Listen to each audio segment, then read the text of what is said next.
Nunca he podido olvidar el sonido que hacía el viento al pasar entre las tablas mal clavadas del campamento. No era un silbido limpio, sino un gemido bajo, irregular, como si algo invisible caminara entre las tiendas y rozara la madera con un cuerpo pesado. Aquel invierno, en el norte de Nevada, el frío no solo entraba en los huesos, parecía quedarse a vivir dentro de uno.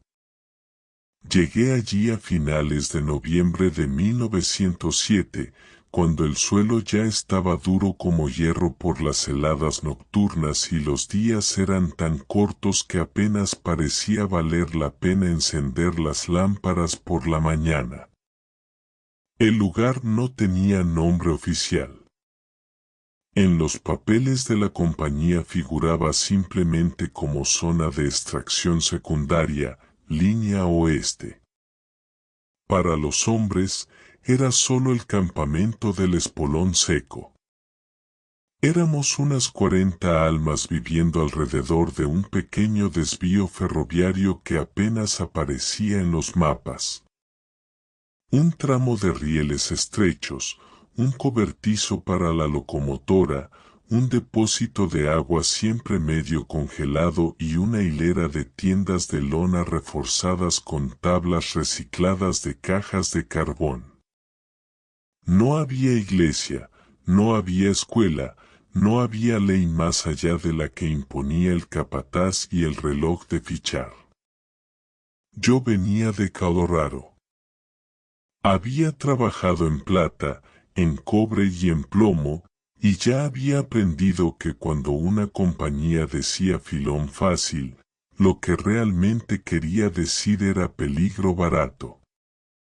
Pero tenía deudas, y el rumor era que el carbón de aquella colina salía casi solo, que estaba cerca de la superficie y que el invierno no detendría la producción. Así que firmé. Desde el primer día supe que la colina no era normal. No sabría explicar por qué, al menos no con palabras técnicas. No era el color de la roca, aunque tenía un tono gris apagado que no reflejaba bien la luz.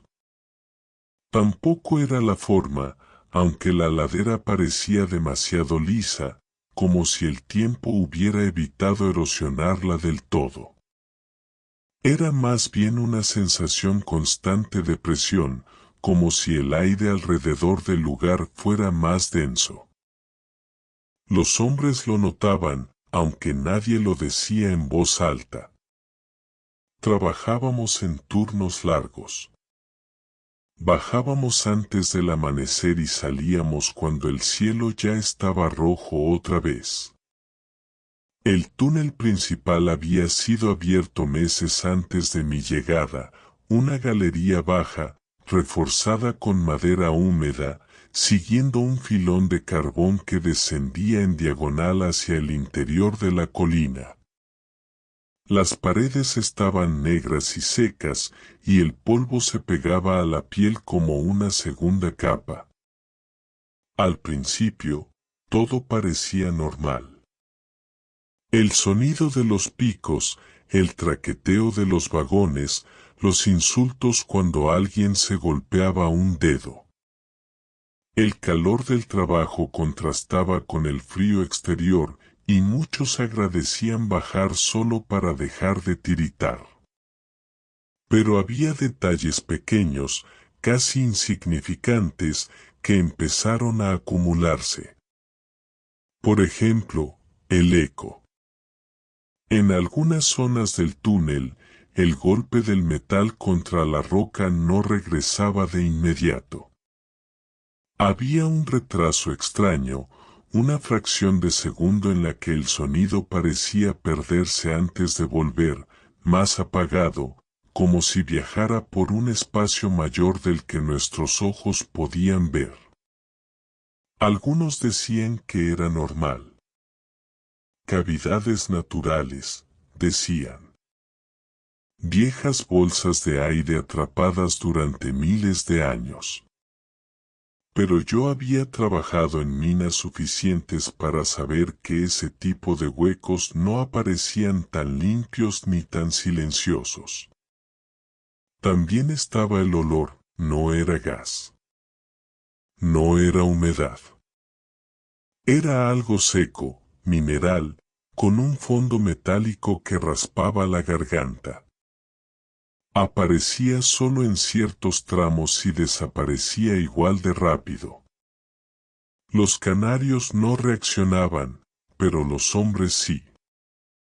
Más de uno empezó a quejarse de dolores de cabeza, de sueños inquietos, de una sensación constante de cansancio aunque durmieran horas. Una noche, mientras comíamos en el barracón, un viejo llamado Esteban, había trabajado en Sonora y en Arizona, dijo algo que hizo que el ruido bajara de golpe. La montaña está hueca, dijo, sin levantar la vista de su plato. No como debería. Algunos rieron. Otros no. Yo no dije nada, pero esa noche tardé mucho en dormir.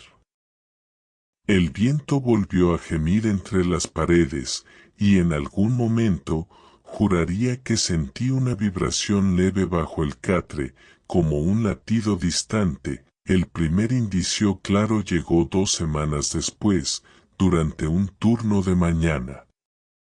Estábamos ampliando una galería lateral para mejorar la ventilación.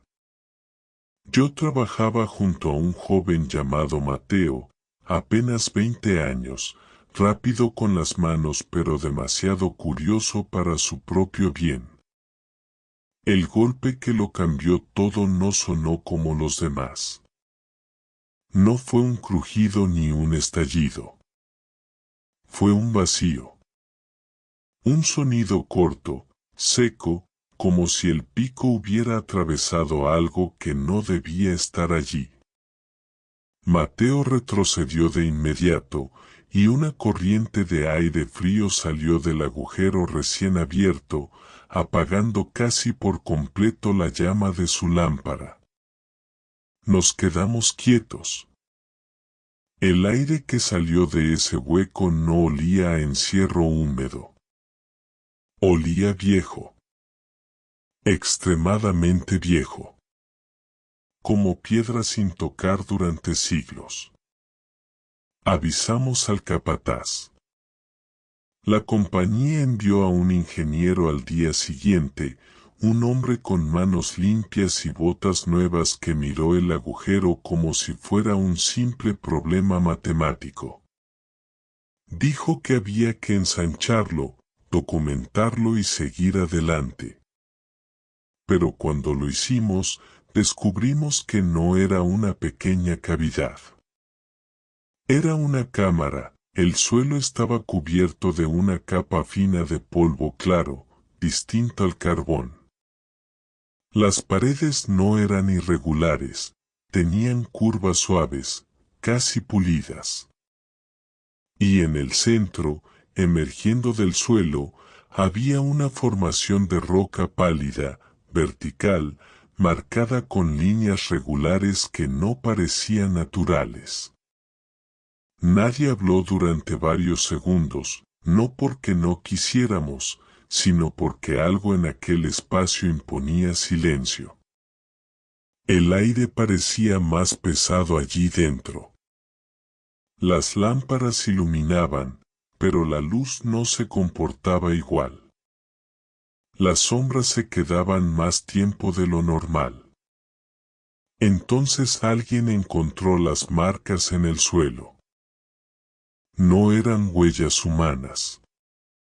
Tampoco de animales conocidos. Eran alargadas, con 3 extensiones principales, como si algo caminara apoyando una estructura distinta a cualquier pie que hubiéramos visto antes. Y lo peor no era su forma. Era su frescura. No parecían antiguas. No estaban erosionadas. Eran nítidas, como si se hubieran hecho no mucho tiempo atrás. Al principio, nadie habló de criaturas.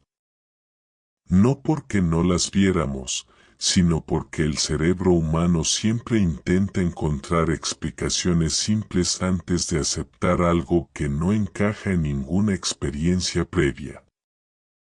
En la mina, eso significaba culpar al cansancio, a la mala luz o al polvo en los ojos. La primera vez que ocurrió fue durante el turno de tarde, en uno de los corredores secundarios que partían de la cámara pálida.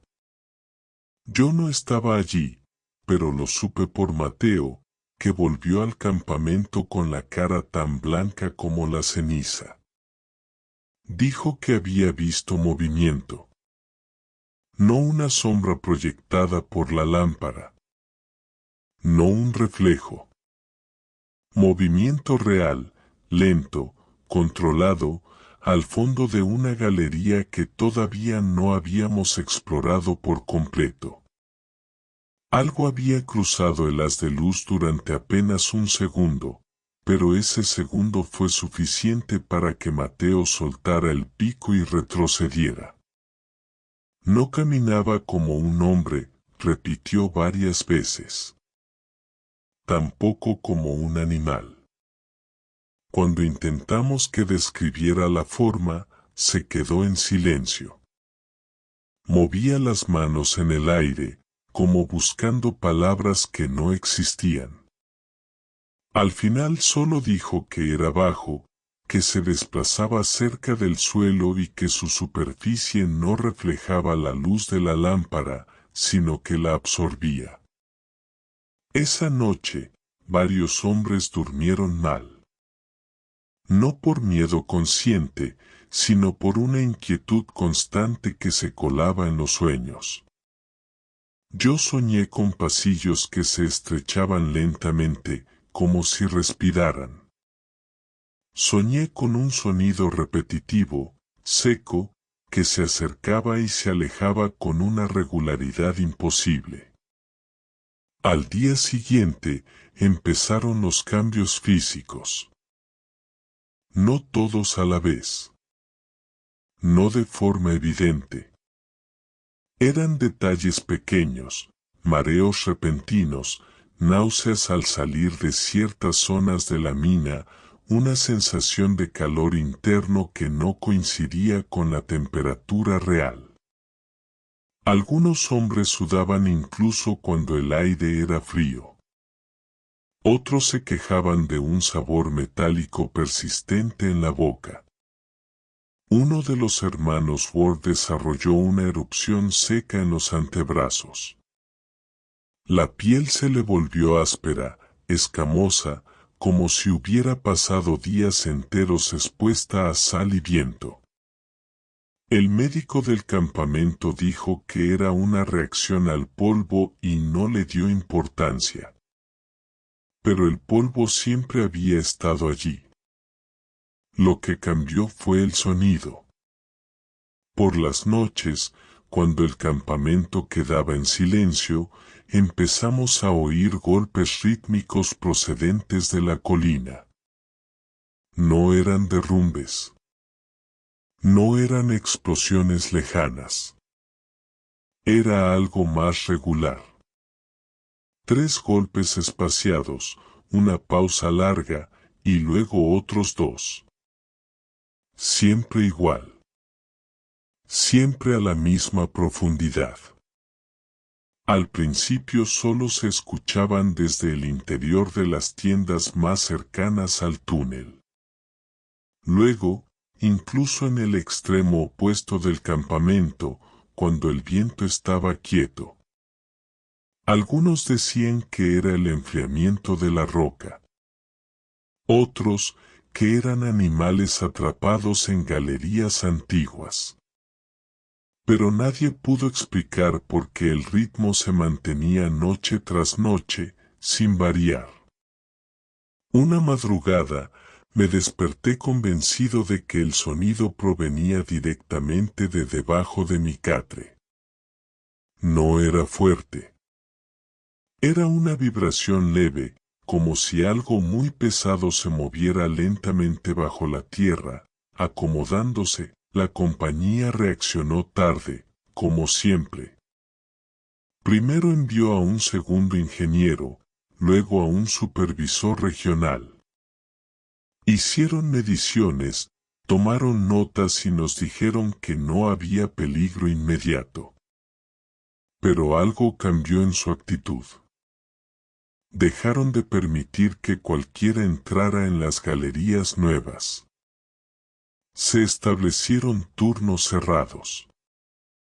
Algunas zonas quedaron marcadas como no productivas y se cerraron sin explicación. Fue en uno de esos turnos restringidos cuando vi la forma por mí mismo. Estaba trabajando solo, ampliando una pared lateral, cuando noté que la lámpara dejaba de iluminar correctamente. No se apagó. La llama seguía estable. Pero la luz parecía doblarse en cierta dirección, como si el aire allí tuviera una densidad distinta. Levanté la vista y la vi. No estaba completamente a la vista. Solo una parte de su cuerpo se proyectaba desde detrás de una formación rocosa.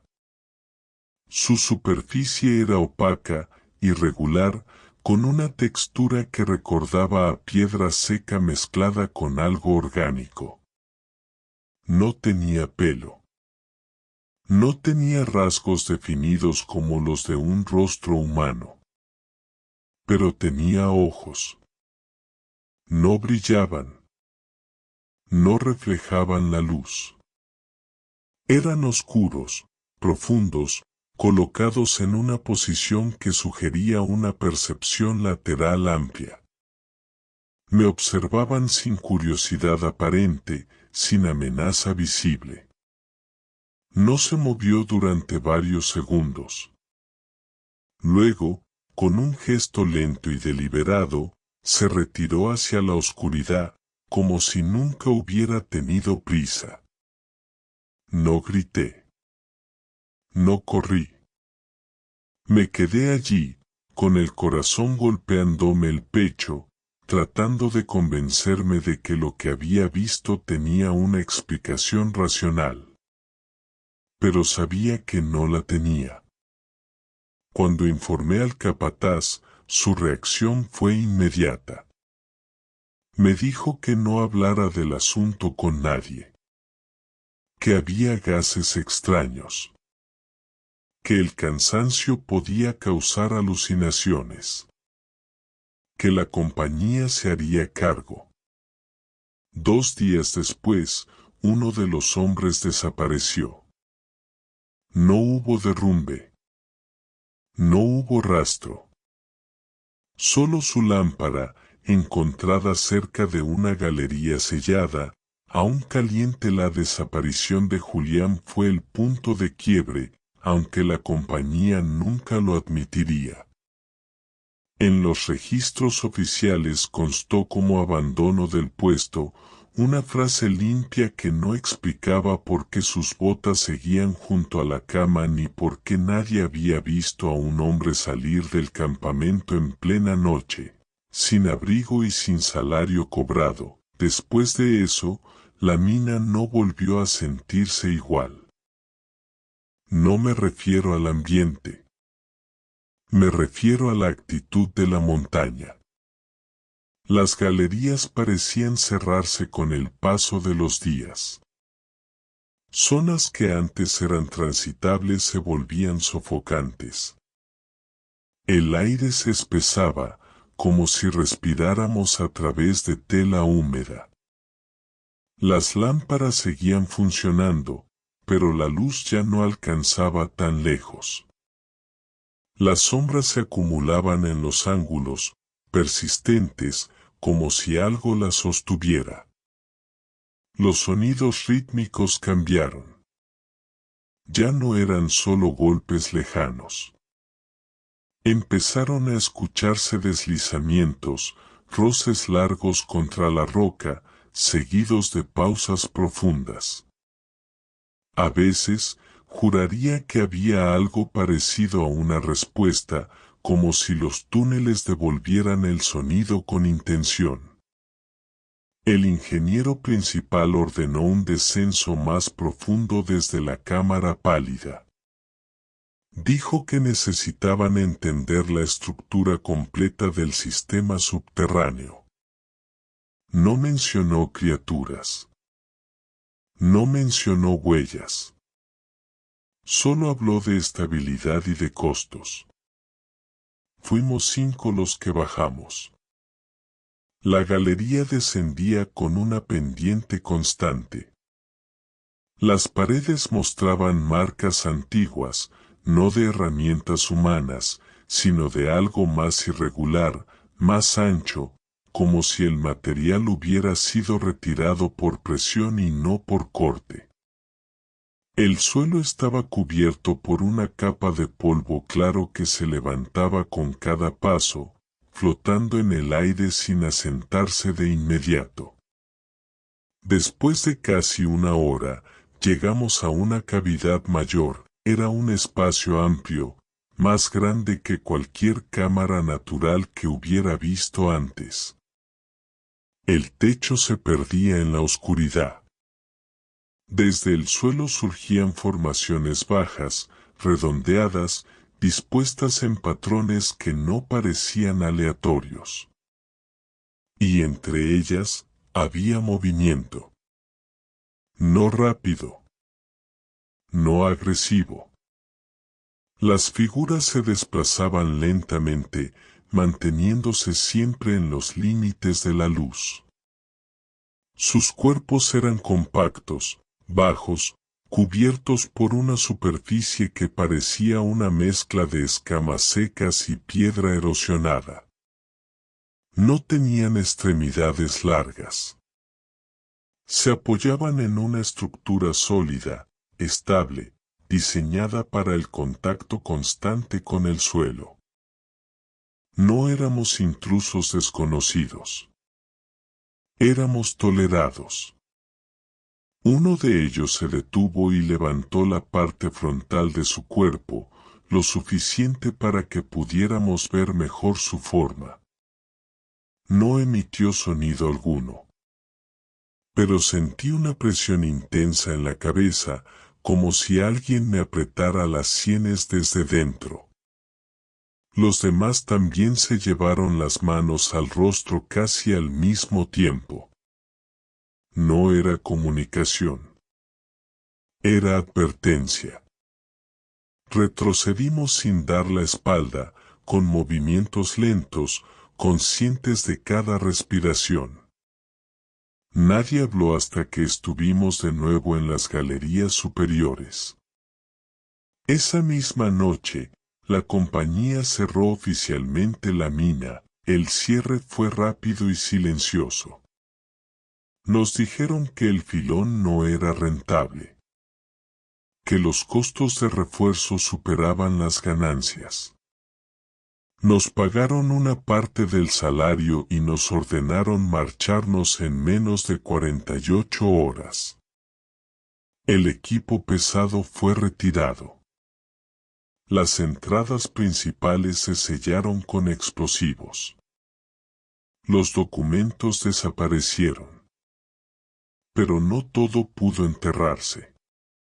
Durante semanas después, hubo informes de vibraciones en la zona. Los rieles abandonados se movían ligeramente en noches sin viento. Animales evitaban la colina. Los pocos que se acercaban regresaban nerviosos, desorientados. Yo me fui. Pasaron los años. Trabajé en otros lugares, en otras minas, pero nunca volví a sentir aquella presión constante, aquella sensación de estar siendo observado sin ojos visibles. Sin embargo, nunca pude olvidar la forma en que esas criaturas se movían, ni la certeza absoluta de que no nos pertenecía ese espacio. Mucho tiempo después, supe que el área fue reclasificada como terreno federal restringido. No hubo comunicados. No hubo explicaciones públicas. Solo silencio. Escribo esto ahora, décadas después, porque el sonido ha vuelto. No en Nevada. Aquí, donde vivo ahora. A veces, por la noche, siento una vibración leve bajo el suelo. No es fuerte. No es constante. Pero sigue el mismo patrón que escuché entonces. 3 golpes. Una pausa larga. 2 golpes. La montaña nunca dejó de respirar.